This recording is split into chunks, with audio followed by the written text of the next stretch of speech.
बिस्मिल्लाहिर्रहमानिर्रहीम। अस्सलाम वालेकुम नाज़रीन, आप यूट्यूब चैनल देख रहे हैं। मैं इमरान खान हूँ। इमरान खान साहब ने जेल से 7 नकात भिजवाए हैं कौम के नाम, और ये उनका एक बड़ा इंपॉर्टेंट पैगाम है जिसमें आपको ये पता चल जाएगा कि इमरान खान साहब जिस दिन गिरफ्तार हुए थे उस दिन कहाँ खड़े थे और आज इतनी लंबी कैद गुजारने के बाद कहाँ खड़े हैं।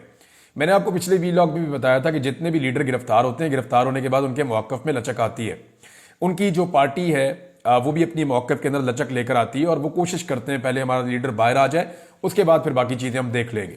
पहली प्रायोरिटी होती है लीडर को बाहर लाना, लेकिन इमरान खान साहब की ये प्रायोरिटी है ही नहीं। वो अपनी पार्टी को भी कहते हैं कि अपने मौक़िफ़ के ऊपर डट जाओ, और खुद वो कहते हैं इससे फ़र्क नहीं पड़ता कि मैं जेल में हूं, चाहे मैं 500 दिन हूं, चाहे 500 साल हूं। अब यहां जब आप इमरान खान साहब का ये स्टेटमेंट सुनते हैं तो आपको आइडिया हो जाता है कि वो 7 चीज़ें इमरान खान साहब ने बयान की हैं जिनके ऊपर वो एक कदम भी पीछे हटने के लिए अभी तक तैयार नहीं हुए। जो उनका स्टेटमेंट है वो मैं आपको एज इट इज बताता हूं। इमरान खान साहब के ट्विटर से उसको शेयर भी किया गया है। साबिक वज़ीर आज़म इमरान खान का अडियाला जेल से पाकिस्तानी कौम के नाम पैगाम। तहरीक इंसाफ ने हमेशा आईन और कानून के मुताबिक जिद्दोजहद की है, मगर मुल्क पर मुसल्लत माफिया हमेशा आईन और कानून की खिलाफ वर्जी करता है। 9 मई और 26 नवंबर की तहकीकात के लिए जुडिशल कमीशन का क़याम और अंडर ट्रायल असीरान की रिहाई हमारे जायज़ मुतालबात हैं। ये वो 2 मुतालबात हैं जो इमरान खान साहब ने कहे थे कि मैं अपनी सिविल नाफरमानी की तहरीक को रोकूंगा, अगर आप ये मुतालबात मानते हैं तो फिर मुज़ाकरात उसके बाद होंगे। मैं सिविल नाफरमानी की तहरीक चंद दिनों के लिए मुअख्खर कर रहा हूं। इस दौरान तहरीक इंसाफ के खदोखाल और टाइम लाइन का फैसला करूंगा। यह बहुत इंपॉर्टेंट है। 7 ऐसी वजूहात हैं जिनकी वजह से हमारे लिए सिविल नाफरमानी की तहरीक शुरू करना जरूरी हो चुका है। अब सिविल नाफरमानी की तहरीक पे बहुत तनकीद हो रही थी। इमरान खान साहब की अपनी पार्टी के अंदर कई लोग जो है वो इसके ऊपर पूरी तरह आवाज नहीं उठा रहे थे। लोग डरे हुए थे और इमरान खान की पार्टी के लोगों को ब्लैकमेल भी किया गया। ये कहा भी गया कि देखें आप हैं तो पाकिस्तानी, तो ये कैसे मुमकिन है कि आप पाकिस्तान के अंदर सिविल नाफरमानी की तहरीक चलाकर मुल्क को नुकसान पहुंचाएं। ये सवाल उठाया गया। अब इस पे इमरान खान साहब ने जवाब दिया कि हमें क्यों ये तहरीक चलानी पड़ रही है। तो ये 7 वजूहात हैं जो इमरान खान साहब ने बताई हैं।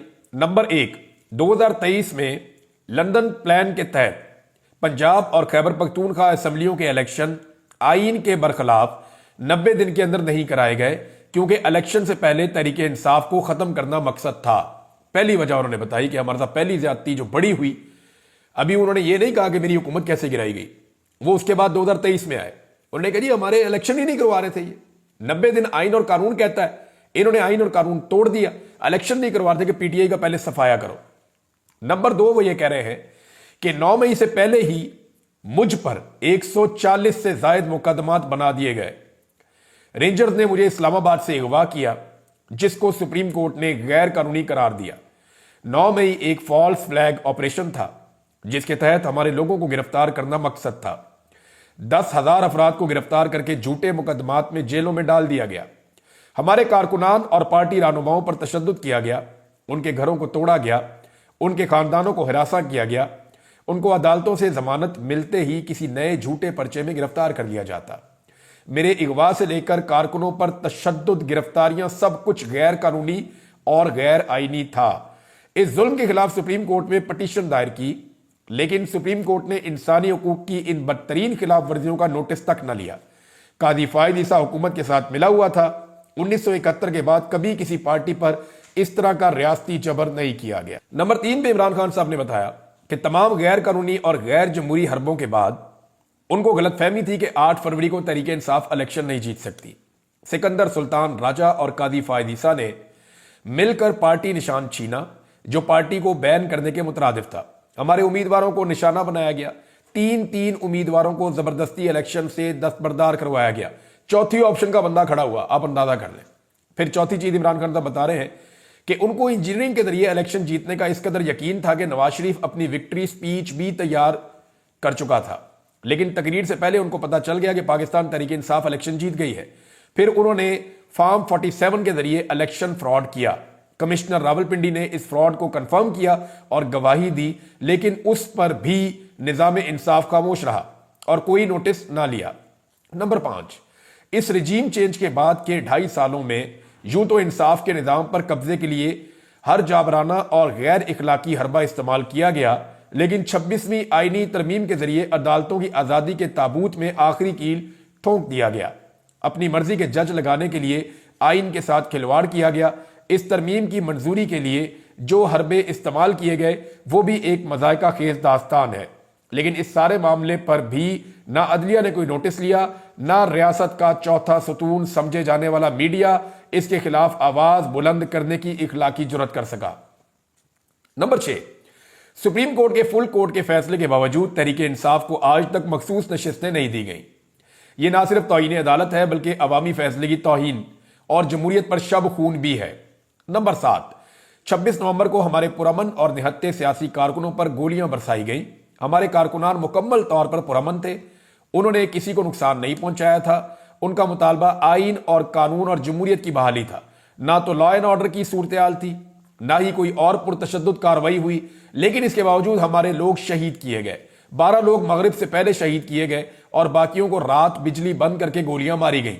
इन हालात में जब पाकिस्तानियों से तमाम आईनी हुकूक छीन लिए गए हैं, पार्लियामेंट और सुप्रीम कोर्ट पर कब्जा कर लिया गया है, पुरअमन एहतजाज का हक भी छीन लिया गया है, कानून और आइन की बुनियादें हिला दी गई हैं, अपने ही शहरियों पर गोलियां भी चलाई जा रही हैं, इदारों को अवाम के मुकाबले में लाने की कोशिश की जा रही है, तो सिविल नाफरमानी की तहरीक शुरू करना कौम की मजबूरी बन चुकी है।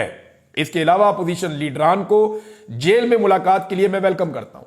मैंने आपको पिछले वीडियो में बताया था कि मौलाना फजलुर रहमान साहब और अचक ज़ई साहब और अख्तर मेंगल साहब और दीगर कुछ और लोग हैं वो इमरान खान साहब से जेल में मिलना चाहते हैं और इमरान खान साहब उनसे शायद मुलाकात भी करेंगे अगर सिस्टम ने इजाजत दी तो। लेकिन उन्होंने कहा मुझे इस हुकूमत से उम्मीद नहीं है कि वो अपोजिशन लीडरान को मुझसे मुलाकात की इजाजत देंगे, क्योंकि उन्होंने मेरी पार्टी के लोगों से भी 3 महीने से मेरी मुलाकात नहीं करवाई। ये जनाब इमरान खान साहब का स्टेटमेंट है और उनका बड़ा क्लियर स्टेटमेंट है। बाकी खबरें अब मैं आपके सामने रखता हूं। नाज़रीन, वाकई सूरत हाल वहां तक पहुंच गई है कि अब इमरान खान साहब की बात माननी पड़ेगी। यानी नजम सेठी साहब हो गए और कुछ और भी सहाफ़ी हैं जो इमरान खान साहब के खिलाफ ज्यादातर वो रिपोर्टिंग करते रहे और उनका बयानिया इमरान खान साहब से मुतसादिम रहा है, यह नजरियाती इख्तलाफ रहा है और यह सबका हक होता है। यानी अगर किसी को इमरान खान साहब के नजरिए से इख्तलाफ है तो वो ये हक इस्तेमाल कर सकता है अपना, और अगर मुझे किसी के नजरिए से इख्तलाफ है तो मैं भी ये हक इस्तेमाल कर सकता हूं अपना। तो यही आजादी इज़हार राय होती है। लेकिन बाद लोग जो है वो जब साजिशों का हिस्सा बनते हैं और अजीब अजीब काम करते हैं तो फिर उनको लोगों की तनकीद का सामना भी करना पड़ता है। नजम सेठी कहते हैं 1 साल लगा लो या 2 साल, आखिरकार इमरान खान के साथ मुकमुका करना ही पड़ेगा। बेहतर है इमरान खान के साथ बात करके इसे अपने और मुल्क के लिए इस्तेमाल कर लें। बटन दबाकर इमरान खान फारिग नहीं किया जा सकता। बहुत सारे लोग अब ये मान रहे हैं कि अब रास्ता ही कोई नहीं है, यानी इमरान खान साहब के साथ बात नहीं करेंगे तो फिर कहां जाएंगे। राणा सनाउल्लाह साहब ने भी अब स्टेटमेंट दे दिया है और राणा सनाउल्लाह साहब ने कहा कि जी 2 स्टेटमेंट उनके आए। एक तो ये पीटीआई से मुज़ाकरात में एस्टेब्लिशमेंट नहीं, इमरान खान साहब ही रुकावट हैं। एक तो वो अब नरम स्टेटमेंट दे रहे हैं निस्बतन।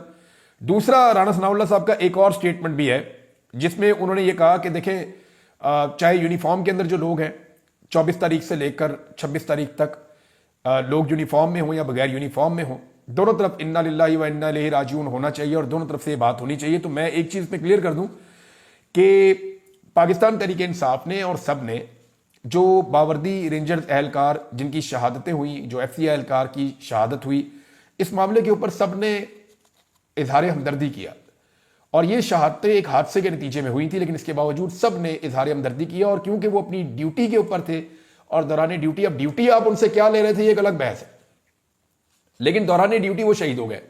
वो तो अपना काम करने आए थे, तो वो शहादतें हैं उनकी, तो उनके ऊपर तो सबने जो है वो कहा कि अफसोस का इजहार भी किया, हमदर्दी का इजहार भी किया।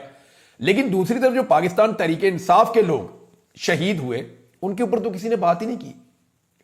राणा सनाउल्लाह साहब आपकी पार्टी तो अभी तक मानती ही नहीं है, वो तो तस्लीम ही नहीं करते कोई एक बंदा भी जो है उसको गोली लगी है और कोई एक बंदा भी जो है वो शहीद हुआ है, वो तो ये मानते ही नहीं है। तो ये बहुत जमीन आसमान का फर्क है।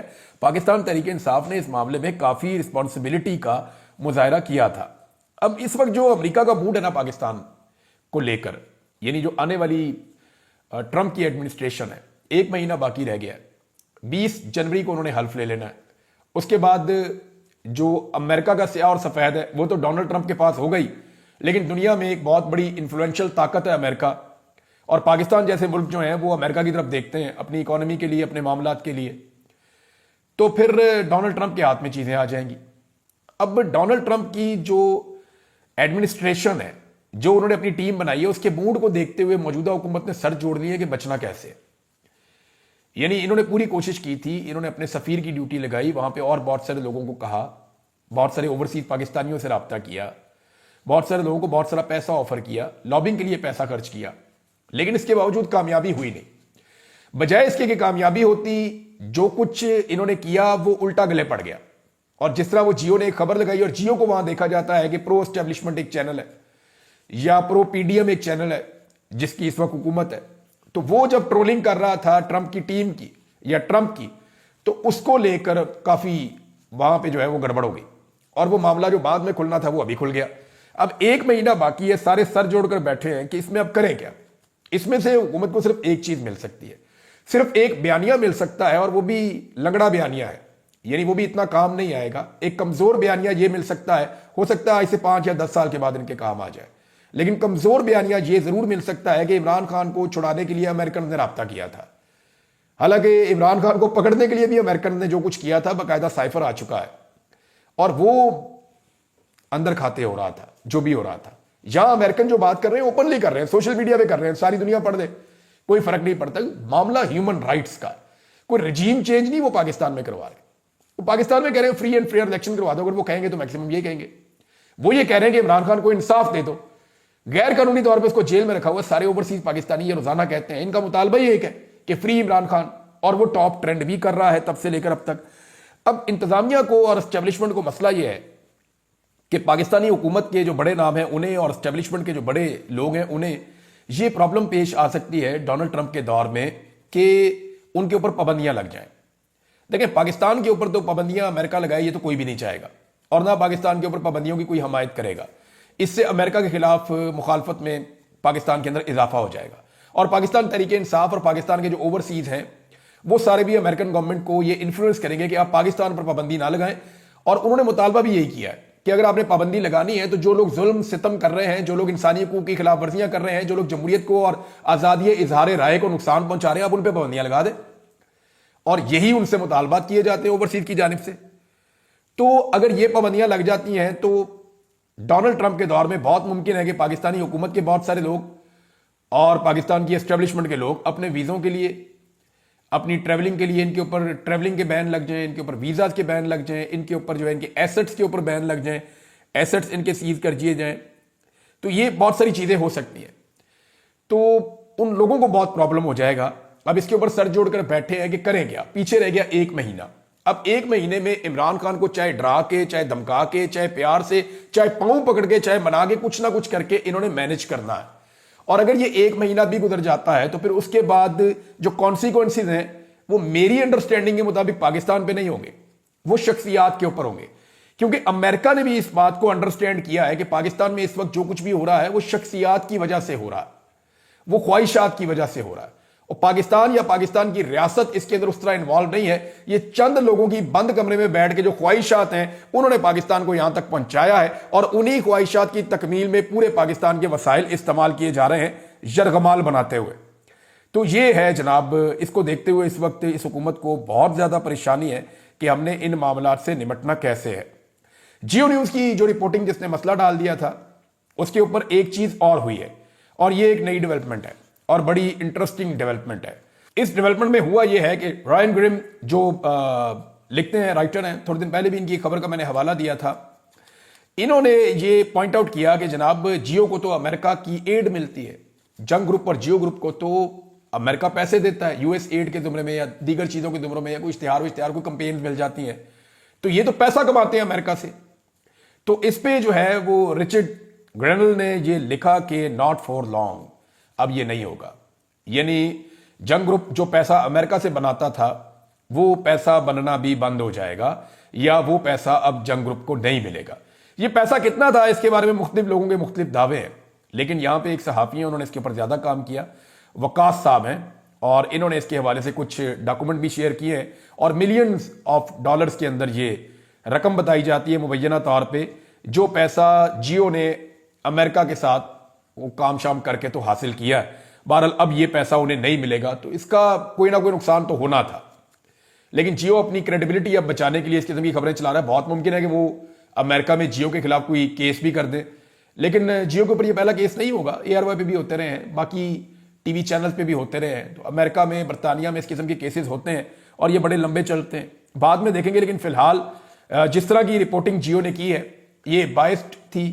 इसके अंदर जो है वो बुग्ज शामिल था, इमरान खान साहब की मुखालफत शामिल थी, सिर्फ इसलिए कि इस शख्स ने इमरान खान साहब की हमायत की थी, लिहाजा इसके खिलाफ जियो ने अपना गुस्सा निकाला। हालांकि इससे पहले बहुत सारे इसी तरह के लोग अमेरिका में बड़े बड़े ओहदों के ऊपर रहे, हमेशा से रहे। जियो ने कभी उनकी ऐसे तस्दीक नहीं की, लेकिन ट्रंप की और इस आदमी की खास तौर पर तस्दीक इसलिए की कि जियो को यह लगता है कि ये इमरान खान के सपोर्टर हो सकते हैं, या इनके आने से इमरान खान को जो लगातार नुकसान पहुंचाया जा रहा है, या जो बाइडन की इंतजामिया ने जो खुली छूट दे रखी है कि जो मर्जी आप इंसानी हकूक की खिलाफ वर्जियां करें, वो इंसानी हकूक की खिलाफ वर्जियां बंद हो जाएंगी। लिहाजा जियो ने जो किया उसके जो असरात हैं वो पूरे पाकिस्तान के ऊपर, पाकिस्तान की एस्टेब्लिशमेंट पे और हुकूमत पे पड़ रहे हैं और लगातार पड़ रहे हैं। एक और खबर है नाजरीन, सोशल मीडिया को तोड़ने के लिए या उसका तोड़ हासिल करने के लिए लगातार हुकूमत कोशिश कर रही है। अभी फिर हुकूमत ने एक लंबा चौड़ा बजट जो है उसका एक प्रपोजल बना लिया है और बहुत मुमकिन है कि बहुत सारा पैसा दोबारा खर्च किया जाए। कभी ये फायरवॉल लगा देते हैं, कभी ये कुछ और करते हैं, कभी एक एक्टिविटी, कभी दूसरी एक्टिविटी, कभी तीसरी एक्टिविटी, एक के बाद एक एक्टिविटी करते हैं सोशल मीडिया को कंट्रोल करने के लिए। लेकिन अभी तक ये सोशल मीडिया को कंट्रोल कर नहीं पाए। देखिए रीजन उसका एक ही है और सादी वजह है कि इनके पास वो सौदा ही नहीं है जो सोशल मीडिया की मार्केट में बिके। वहां लॉजिक के ऊपर आपको बात करनी पड़ेगी, वहां लोगों को आपको कायल करना पड़ेगा। ये नहीं हो सकता कि आप स्याह को सफेद कहेंगे और लोग पैसे लेकर आपको कहेंगे हाँ ये सफेद है। ये नहीं हो सकता। लोग स्याह को स्याह ही कहेंगे। अब स्याह को थोड़ा सा आप ये कह सकते हैं कि ये डार्क ग्रे है, व्हाइट को आप कह सकते हैं कि गौर से देखें इतना ऑफ व्हाइट है।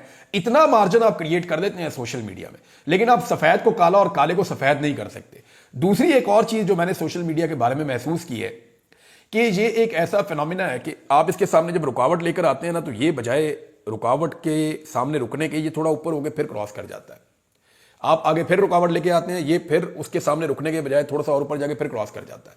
तो होता यह है कि सोशल मीडिया को जितना आप ताकत के साथ रोकते हैं, ये उतना ऊपर ऊपर ऊपर ऊपर फ्लाई करता है और ये आपसे ताकतवर होता जाता है। तो इसको आप ऐसे ताकत से रोक नहीं सकते। आप इसके सामने लॉजिक लेकर आएंगे, इसको मोल्ड करेंगे, तरीके से आप इसको समझाएंगे, तब जाके बात बनेगी। ऐसे हो नहीं सकता। एक और खबर है नाजरीन, और वो ये है कि सालार काकड़ ने जेल से 2 लाइनों का एक खत लिखा है सिर्फ। सालार काकड़ आप सब जानते हैं, इमरान खान साहब के करीबी साथियों में से एक, बलूचिस्तान से इनका ताल्लुक है। ये और चंद और लोग हैं बलूचिस्तान में पाकिस्तान तहरीक इंसाफ के कोई बहुत ज्यादा नाम तो नहीं है, लेकिन जो लोग हैं वो बड़ी डेडिकेशन के साथ इमरान खान साहब के साथ खड़े हुए हैं। और सालार काकड़ का जो खत है वो सिर्फ 2 लाइनों का है। उसने जेल से लिखा कि 1 and only demand, release Imran Khan, और सिर्फ नीचे अपना नाम लिखा और बताया कि मैं जेल में हूं और 17 तारीख को 12वें महीने की 2024 में मैं ये लिख रहा हूं। अब आप अंदाजा करें कि इमरान खान साहब के लोगों की उनके साथ वाबस्तगी कितनी ज्यादा है। नाज़रीन, इस वीलॉग का वक्त खत्म हो गया है, लेकिन जाते जाते आपको एक चीज और बताऊं कि ये पूरी कौम को कैदी नंबर 804 के पीछे लगा करना, हुकूमत चुप करके चीजों की कीमतें बढ़ा देती है और 1 या 2 दिन के बाद रोला डाल देती है कि देखें महंगाई कम हो रही है। पाकिस्तान तहरीक इंसाफ बतौर अपोजिशन इस चीज में मुकम्मल तौर पे नाकाम रही है कि वो हुकूमत की खामियां, उनकी नालायकियां, उनकी नाअहली या वो जो महंगाई में इजाफा करते जा रहे हैं उनकी इकोनॉमिक पॉलिसीज के ऊपर तनकीद कर सके। क्योंकि तहरीक इंसाफ का ज्यादा फोकस इस बात पे रहा है कि वो अपने हुकूक कैसे हासिल करें। यानी उनको इतना तंग किया गया कि वो अपने मामलात में उलझ कर रह गए और वो कोई एक ऐसी टीम नहीं बना सके जो हुकूमत की गलत पॉलिसीज की निशानदेही करती रहे, हुकूमत की नालायकी, नकम्मेपन की और 2-4 और चीजें जो हैं जो हुकूमत कर रही है कंटिन्यूसली, उनके ऊपर कोई नुक्ताचीनी कर सके। मेरे ख्याल में तहरीक इंसाफ को एक ऐसा ग्रुप तश्कील देना चाहिए जो हकायक को कौम के सामने लेकर आए। अभी बड़ी खामोशी के साथ इन्होंने दोबारा से गैस की कीमतों में इजाफा कर दिया। चुप करके एक स्टेटमेंट देते हैं इमरान खान के खिलाफ कि जनाब उसको हम मिलिट्री कोर्ट में भेजने लगे हैं, और 15 मिनट के बाद जो है वो पेट्रोल की, गैस की या बिजली की कीमत बढ़ा देते हैं। अब लोगों की सारों की तवज्जो इमरान खान की तरफ होती है, ये चुप करके नीचे दाव लगा देते हैं। ये रोजाना का इन्होंने वतीरा बनाया हुआ है और 2 दिन के बाद स्टेटमेंट जारी करते हैं, देखें जी अब मईशत ठीक कर रहे हैं और महंगाई बहुत कम हो गई। पाकिस्तान का हर आदमी इनको झोलियां उठा के बदवाएं देता है कि यार खुदा का खौफ करो, अभी तुमने महंगाई बढ़ाई, अब तुम कह रहे हो कम हो गई। कैसे कम हो गई है? ये महंगाई ऐसे बढ़ाते हैं दाव लगा के, और अपोजिशन इसके अंदर कोई मौसर किरदार बदकिस्मती से अभी तक अदा नहीं कर पा रही। अब तक इतने, अपना ख्याल रखिएगा, अपने चैनल का भी। अल्लाह हाफ़िज़।